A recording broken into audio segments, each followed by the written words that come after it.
Welcome back to The Explainer. Okay, let's jump right in. Today, we're looking at how the invisible infrastructure powering our entire digital lives is physically moving, literally lifting off from the ocean floor and heading up into the stars. We are living through a massive technological leap right now. Space Wi-Fi isn't just some incremental upgrade. It is an absolute, awe-inspiring game-changer for global connectivity. Now, you might think of the internet as this, invisible, wireless clouds just floating safely around us. But I want you to really consider how the very data reaching your device right now actually makes its journey. It's so easy to take for granted, but the physical reality of our digital world is surprisingly grounded. And as we're increasingly finding out, it's also surprisingly fragile. Get this, a staggering 95% of all global intercontinental data traffic is carried by physical subsea cables. We're talking about over 1 million kilometers of wire just sitting exposed on the ocean floor. These silent arteries are highly susceptible to damage, whether that's from natural events, an accidental drop of a ship's anchor, or increasingly, intentional sabotage. Over in Europe, they're growing increasingly aware of just how vulnerable this setup is. A recent report out of Bocconi University points out that suspected disruptions in the Baltic and North Seas basically prove how easily our global connectivity can be compromised. Our oceans are crowded, they're shallow in key areas, and defending literally millions of miles of underwater cable, it's incredibly expensive and honestly practically impossible to do perfectly. So here is our roadmap for today's explainer. We'll cover the fragile internet backbone, the race to orbit, enter the national network, the digital Silk Road, sovereignty and security, and finally, the future of connectivity.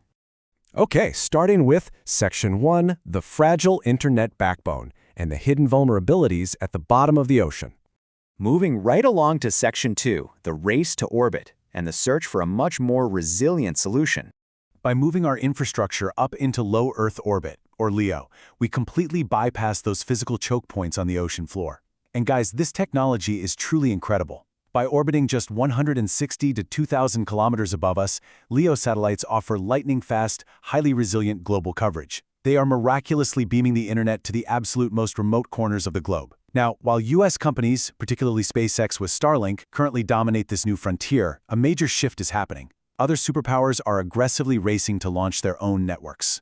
Which brings us to Section 3. Enter the national network and China's Guowang project. Realizing the strategic importance of space Wi-Fi, Beijing has actually consolidated various scattered projects into one massive centralized push to conquer low Earth orbit. You really have to look at the sheer speed of this progression, going from just government policy to actual physical rockets in space. Back in 2016, satellite internet became a national priority. By 2020, they applied for international spectrum rights. Then in 2021, they created China's SatNet, which is this massive state-owned enterprise with billions in capital just to manage the whole operation. And today, they are actively launching payloads into space.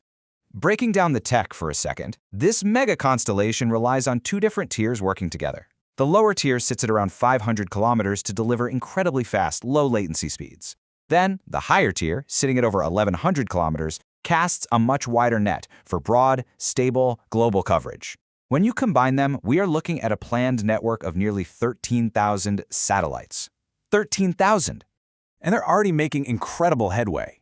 As of January 2026, there are actually 136 Guowang spacecraft actively in orbit right now.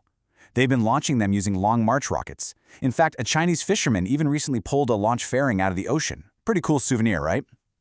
The cadence of these launches is really accelerating too, with plans to launch an astonishing 3,600 satellites every single year beginning in 2028. Section 4. The digital Silk Road. So why is this happening on such a massive scale, and how exactly does it connect to global economics? Well, building 13,000 satellites isn't just about domestic internet access. It is very much about global influence and expanding digital trade routes.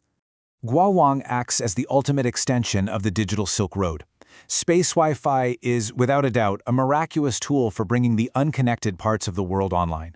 And exporting this high-tech infrastructure directly to developing markets, that offers immense economic sway. They aren't just selling internet access, they're offering an entire ecosystem of cloud computing, mobile payments, and smart city technologies all bundled together. The scale of this global integration is just massive. We're talking 117 space cooperation agreements already signed, and 38 partner countries sharing ground stations. They've even validated integrating the space-based internet directly with existing terrestrial 5G networks. It's honestly a brilliant strategy to connect the unconnected while simultaneously cementing deep technological partnerships all over the world. That brings us to Section 5, Sovereignty and Security. Now, this infrastructure expansion brings us right to a very complex intersection of global networking and geopolitics. Basically, when you own the sky's infrastructure, you get a massive say over the data that flows through it. Observers have definitely raised some concerns that whoever controls the satellite hardware also has the potential to control, filter, or even censor the information flowing through it. Draft rules from the Cyberspace Administration of China actually suggest that domestic satellite systems will be built to align with the nation's content regulations. So the fear from international analysts is that these censorship capabilities could potentially be exported right along with the hardware to partner nations. The crucial point here is that policymakers explicitly frame Guowang as a vital tool to ensure digital sovereignty. In an era where information is literally power, relying on foreign subsea cables or foreign-owned satellite constellations is seen as a major strategic vulnerability. Guowang is designed to ensure uninterrupted control over critical communications, both during times of peace and in times of crisis. Furthermore, these satellites are widely believed to have dual-use applications. What that means is they can serve regular commercial internet users, allowing someone to stream a movie or do a quick financial transaction, while simultaneously supporting national defense modernization. Some of the experimental satellites they've launched are believed to be fully capable of signals intelligence, positioning, and remote sensing. Finally, Section 6, the future of connectivity. Let's zoom out for a second and look at what this entire geopolitical chessboard means for the future of our digital world. The core technology of space Wi-Fi is undeniably amazing, but the way we govern it? Well, that is about to get very complicated. With state-backed projects like Guowang and commercial alternatives like the Shanghai-backed Qianfan, which is planning its own constellation of 15,000 satellites, entering the fray, the monopoly on low Earth orbit connectivity is rapidly coming to an end. We are actively moving from a world where one or two Western companies provide global space internet straight into a fiercely competitive, multipolar orbit. So, as the infrastructure of tomorrow transforms into a highly contested domain, we really have to ask ourselves, will the internet remain a single, unified global network, or will it become a series of divided borders in the sky? This technology has given us the truly miraculous ability to connect from literally anywhere on Earth, but the geopolitical reality means we might soon be connecting to very different versions of the digital world.